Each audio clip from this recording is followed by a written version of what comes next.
You know how we were taught that if you're too sick for school, you're too sick to go play? People are still applying this to chronically ill people when they actually go out and do something fun, like go to a concert or something. They see this chronically ill person doing one fun thing to distract them of like the pain and misery that they go through every single day, and then they're like, well, that person can't be ill because, they're doing this fun thing once in their life. And the thing that they don't see either is that we've been saving up for this event. We slept till the last minute that we could to go there, and we're gonna pay for it the next week. Like, bro, we've been missing out on so much in life, and then we go off to do something fun once, and we're getting called a fucking liar for that.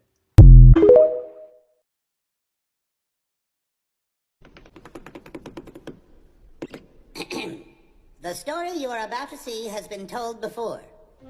A lot. And now we are going to tell it again. But Where's the cheese? It's under the sauce. There's no cheese on it. It's under the sauce. Like, I'm Italian and this is hurting me. It's from Chicago. But it's just The sauce. cheese is under the sauce. Calling chronic illness an excuse is like calling a wheelchair an excuse for not taking the stairs. Just because you're not going through this doesn't mean that it's not real.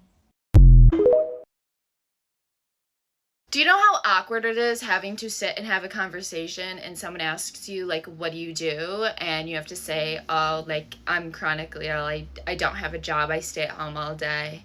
And then they just look at you, and I'm like, oh my God, they probably think I'm a lazy piece of shit. Because no one who's not chronically ill is never going to understand that. Nobody understands the impact it has on not only your body, but your mental state as well. And in the world we live in, if you're not doing stuff for yourself, you're considered a lazy piece of shit, and you need to work harder. And so having to say that out loud to people can be pretty intimidating. Sometimes in my brain, I'm like, maybe I should just come up with this massive, huge, insane lie. But if I'm being honest, I'm very content with my life right now. I feel like I'm seeing a lot of progress with my chronic illnesses to the point where hopefully at some point I can get a part-time job. I'm making money from social media. I paint, I sell my art. I feel like I'm not doing that bad. It could be so much worse.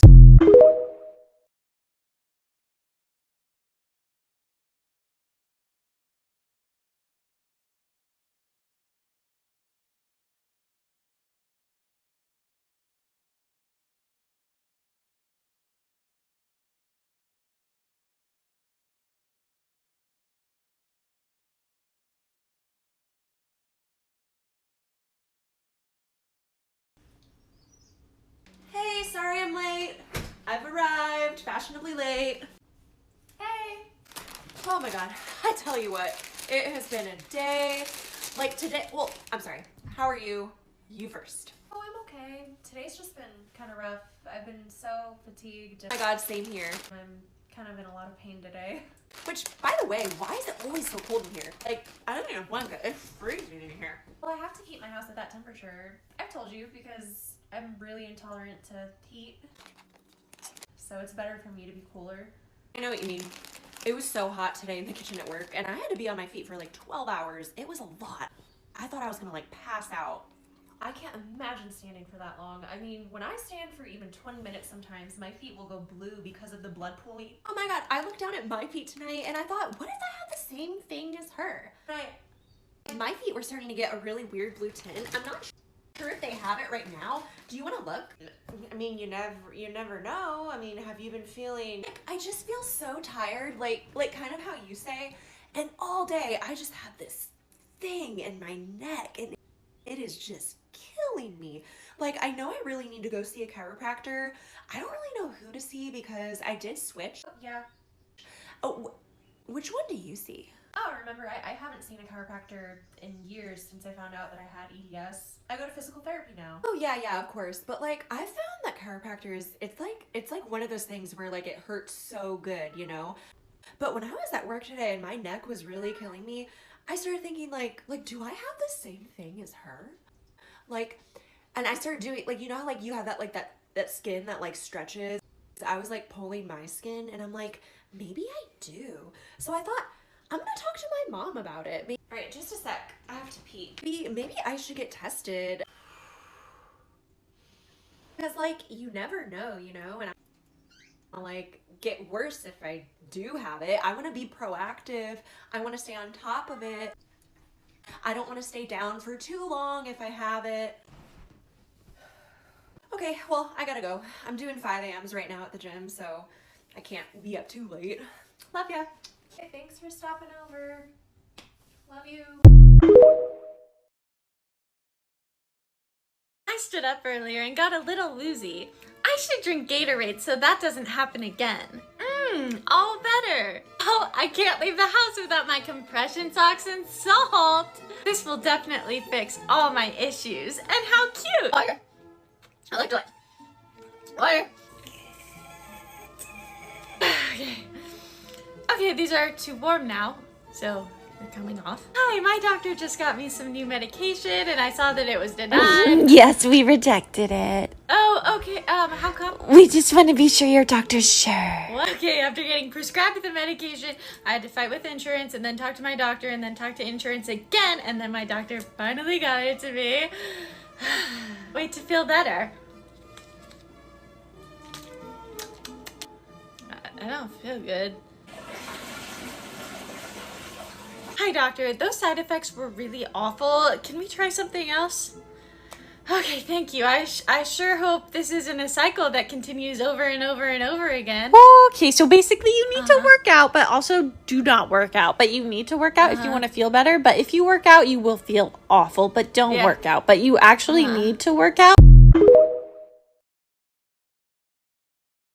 When doctors say what's the point in diagnosis if there's no treatment, my answer is wasting less of your resources actually, please. Because if I have to go get stitches tomorrow and they don't know I have EDS, they're going to give me a numbing injection that doesn't work. And now that 5-minute procedure is an hour of hell. I'm going to be crying, begging for pain management. They're not going to know why. They're going to flag me as a pill seeker. They're going to send a psych referral.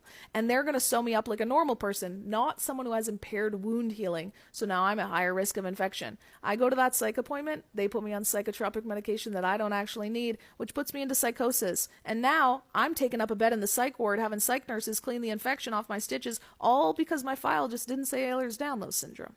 Physiotherapy is the treatment for EDS. If you get physiotherapy without knowing you have EDS, you now have permanent cartilage damage and are way more disabled than you were before.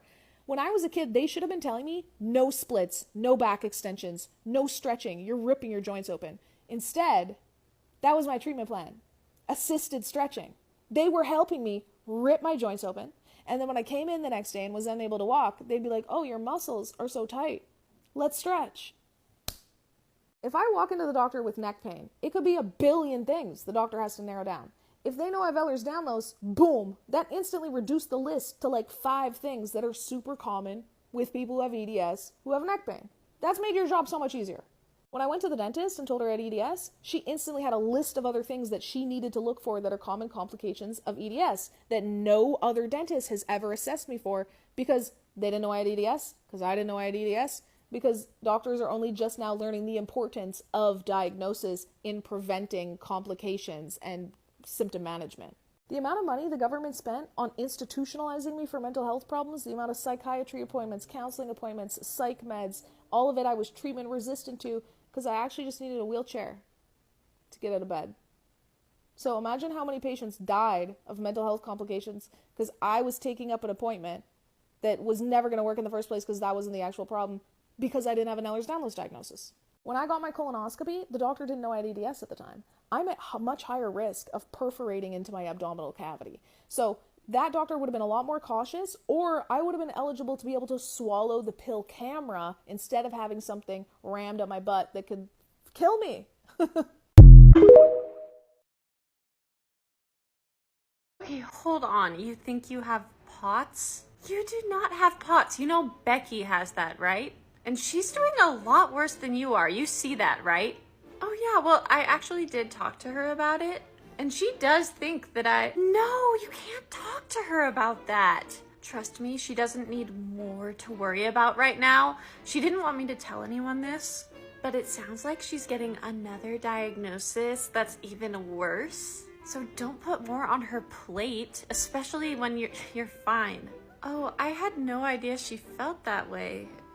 Okay. Hey girl, how are you? How are you feeling? Did you end up asking for the tilt table test? I would love to give you any... I ended up canceling it. It would just be a waste of time anyway. We don't have to talk about this though. I wouldn't want to stress you out. Slow down, waste of time? That's definitely not a waste of time. You're taking care of yourself, and why would you be stressing me out? Well, Maddie just made me feel bad about wanting answers because you have it so much worse, and I mean you do. She also told me about your other health issues that are going on right now. She did what? Alright, Kai, I'm just gonna get your arm prepped for surgery here. You should start feeling the anesthesia kick in. We'll see you after surgery, okay? Okay, cool. Are you still awake? Yes. Okay, can you just move your arm like this for me then real quick? What is going on with the anesthesia? No, I'm leaving. Bye.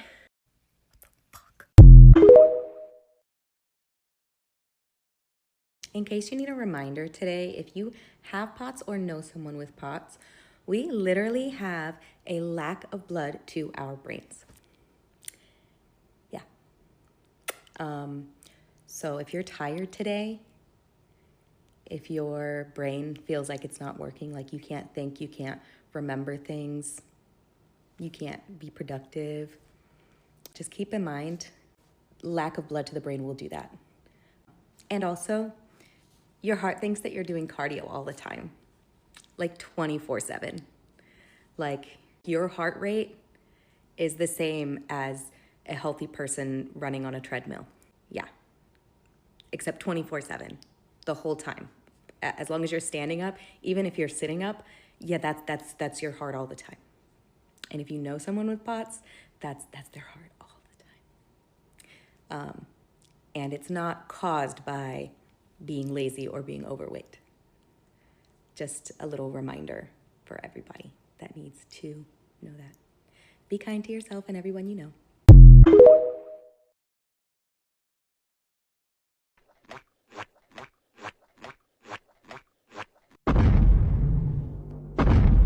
I randomly started getting seizures. I would just be sitting, all of a sudden, my ears would start ringing, my vision would start blurring, I would start to feel incredibly overheated, incredibly nauseous, and I would almost feel this impending doom. And a few seconds later, I would just start convulsing. Usually the most movement would be in my legs and my arms, sometimes even my head would start moving, and I would just be shaking and convulsing nonstop for minutes at a time. In between those convulsions, I then go very still and just kind of lay there. Still can't control my movement, still can't see. It's sort of this in-between space that I'm in between consciousness and unconsciousness, where I'm partially present, but partially extremely detached from reality around me.